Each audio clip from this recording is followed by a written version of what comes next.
back. So for this week's video is going to be another work video. So I'm going to be running some errands, and at the end of this video I'm going to be answering some more questions that you guys have been asking me on my previous videos, and so stay tuned for that. But right now I need to pick up some boxes from this other log company, so I'm gonna go ahead and do that, and then I'm gonna go and get some groceries and go to the office, arrange all those and all that. So let's go.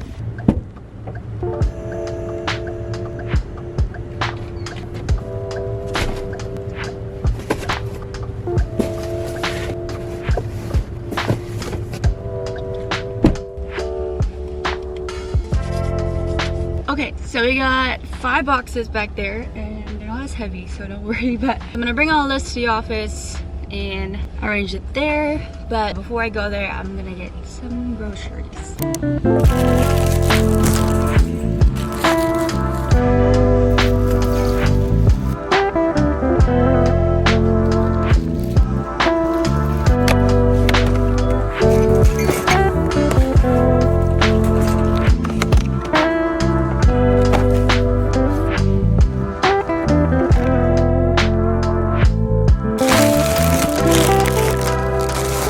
So we're at Staples right now to get some more office supplies.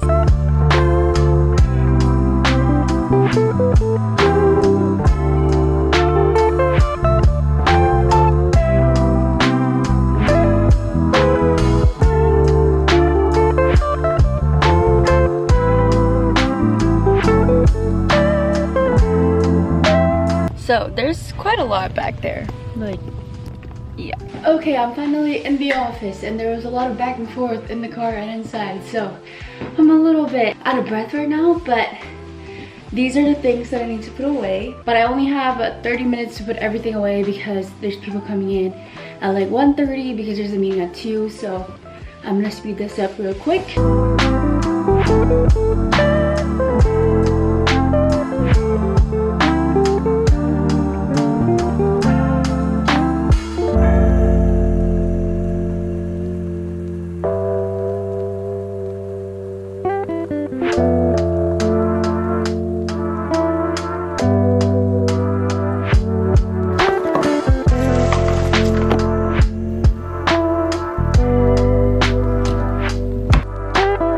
So I've put everything away, and now I'm just waiting for the people to come here. But those groceries that I got and the office supply stuff are good for, I think, about a month or 2, which is good. So I got a lot of things. But this is the time that you guys have been waiting for. I'm gonna be answering more questions about my job because I've seen a couple more questions from my previous videos that I put up, and I have a bunch of legal assistant videos, and I will put them in a playlist actually and link it down below for y'all. Y'all, who says y'all? I never say y'all, but you get the point, so I will put the link down below. Anyways, okay, so the most question that I get is about pay. I can't really tell you guys the amount that I get paid because that's really confidential, but it's different for everyone. I've talked about this in my previous video before, but being a legal assistant, your pay is a little bit more different. It depends on your province, your city, where you live basically. But yes, I can live on my own with the amount of salary that I have. But this goes along also if you're really good with money, and I tend to be pretty good when it comes to my money, so I do have a lot of savings and all that. So that right there is just a little bit of a confidential question, so I can't really touch on it that much. But yes, I can pay for myself if I ever were to live alone. But I don't live alone, I live with my parents. I can buy a car with the salary that I have. I can technically live on my own, but for right now, I am very grateful that my parents let me live at their house, and that my car from when I was in high school still is my vehicle at the moment. So, and then the next question is, how do I balance work and life? Honestly, last year I was a little bit more busier because during September till November, I'm pretty sure, I was coaching volleyball, and I still had time to do that while working. My job isn't like a full day. I work from 8:30 to 4:30, and then after 4:30 I can do whatever I want. So as you guys would see in some of my videos, that I would go to the gym after work, or I'd go to the mall. But with pandemic and everything right now, I'm not gonna do that. But work and life is, for me, it's a really good balance. I try to organize my day ahead of time, and I make a to-do list so that I know what to do, and that's pretty much how I balance my life. But overall, it's not like you're in the office till midnight or so on. It's basically a 9 to 5 job. So that's one thing that I like about it. I don't work in the weekends. I only work from Monday to Friday, 8:30 to 4:30, and yeah. I get this question quite a lot, and that is if I am planning to take law or not.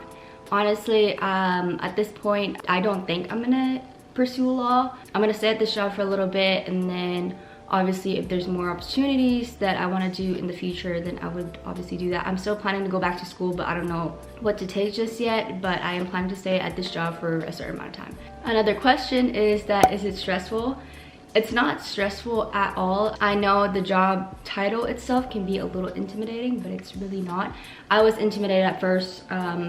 I thought it was gonna be like a little bit too much for me because I was used to working at a fast food restaurant. I worked at McDonald's for a certain amount of years, but transferring from McDonald's to this job is not really that stressful at all. My boss usually gives me a list of things that I need to do. He gives me an agenda. All these things. I usually just file emails and all that, and whenever I need to pick up something, I would go ahead and do that. It's not very stressful. My boss is very lenient when it comes to me. He's not very strict. He's a really, really good boss, and I appreciate him so much. And it's not a very fast pace. Obviously, you need to be the right hand of every lawyers, and we do actually have 2 lawyers at the moment. When I started, we only had 1, and now I am both a legal assistant for 2 of the lawyers. But yeah, it's not very stressful. I love my job still, and although it's a little bit repetitive, it's not stressful. So I hope I answered your question. By the way, I'm sorry for this lighting. I know it's a little bit yellow, but the light in here is yellow, so.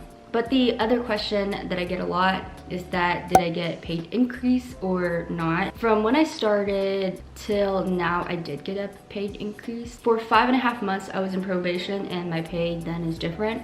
And then after my probation, my pay increased. And then the last question that I'm gonna answer is, what other things do you do on the side? So I do quite a lot of things. I play volleyball during the weekends. I coach, like last year I did coach, and I'm gonna be doing that again this year. I go to the gym a lot, like pretty much every day. I am doing physio really soon because of my sprained knee. I go hang out with my friends, hang out with my boyfriend a lot, and I do a lot of things on the side. Pretty much I can do whatever I want after office hours, and yeah, I don't stay at the office late at night. The latest that I've stayed in the office was probably till like 5 p.m. and that is because someone was working in the building. But other than that, I don't stay here later than 5. I know there's one question there, if I stay here alone at night, and I've already touched on this. I don't stay here till like past midnight or something like that. I do work from home still, so I usually come to the office 2 or 3 times a week, and I work the full day, and then in between those days I will be at home. But again, that is because there's COVID right now. There's a lot of things going on, and that's why sometimes I'm more comfortable to work from home. I'm alone at the office, so. Okay, so I'm gonna insert this clip right here because I forgot to answer one specific question, and I just recently saw the question, and that is, what is the difference between a paralegal and a legal assistant? Well, a paralegal has more experience than a legal assistant. They're more involved with the law side of things, which involves gathering reports, gathering information about cases, and all that sort of thing. They're more involved with like research, and they're a little bit more hands-on. Whereas a legal assistant, like my job, it's more focused on the office admin. So I am basically just an assistant. I need to grab coffee if there's meetings around.